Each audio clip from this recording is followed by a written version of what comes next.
പ്രിയ പ്രേക്ഷകർക്ക് സീരിയൽ ന്യൂസിലേക്ക് സ്വാഗതം. കൂടുതൽ സീരിയൽ ന്യൂസുകൾ അതിവേഗം ലഭിക്കുന്നതിന് ഈ ചാനൽ സബ്സ്ക്രൈബ് ചെയ്യുക. ബെല്ലൈക്കൺ മറക്കാതെ ക്ലിക്ക് ചെയ്യുക. വീഡിയോ ഇഷ്ടമായി എങ്കിൽ ലൈക്ക് ചെയ്യാൻ മറക്കരുത്.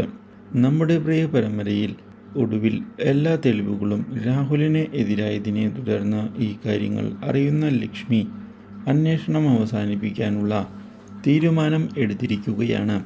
ഈ കാര്യം ഇതേ തുടർന്ന് രാഹുലിനോട് തുറന്ന് പറയുകയും ചെയ്യുന്നു. പക്ഷേ കാര്യങ്ങൾ അങ്ങനെ അവസാനിപ്പിക്കാൻ താൻ തയ്യാറല്ല എന്ന് വ്യക്തമാക്കുകയാണ് രാഹുൽ. ഇതിനിടയിലാണ് ജാനകി അവിടേക്ക് കടന്നു വരുന്നത്. തനിക്ക് കുറച്ച് കാര്യങ്ങൾ സംസാരിക്കാൻ ഉണ്ട് എന്ന് വ്യക്തമാക്കുന്ന ജാനകി ഇതേ തുടർന്ന് തൻ്റെ മനസ്സിൽ മിഥുൻ ഉണ്ട് എന്നുള്ള സത്യം തുറന്ന് പറയുകയും പക്ഷേ ആ വിവാഹം നടക്കുന്നതിന് കുറച്ച് തടസ്സങ്ങൾ ഉള്ളതുകൊണ്ട് മാത്രമാണ് താൻ ഇങ്ങനെയൊക്കെ പെരുമാറുന്നത് എന്ന് വ്യക്തമാക്കുകയും ചെയ്തിരിക്കുകയാണ്.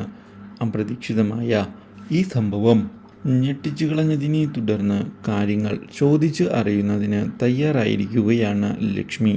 ഒടുവിൽ ലക്ഷ്മിയോട് കാര്യങ്ങൾ സംസാരിക്കുന്നതിന് തയ്യാറാകുന്ന നമ്മുടെ ജാനകി ഇതേ തുടർന്ന് രാഹുലിൻ്റെ അന്വേഷണത്തെപ്പറ്റി അറിയാൻ ഇടയാവുകയും ഇതേ തുടർന്ന് രാഹുലിനെ സഹായിക്കുന്നതിന് തയ്യാറാവുകയും ചെയ്തത് പുതിയ മാറ്റങ്ങൾ ഉണ്ടാക്കുകയാണ്. Do like, share and subscribe.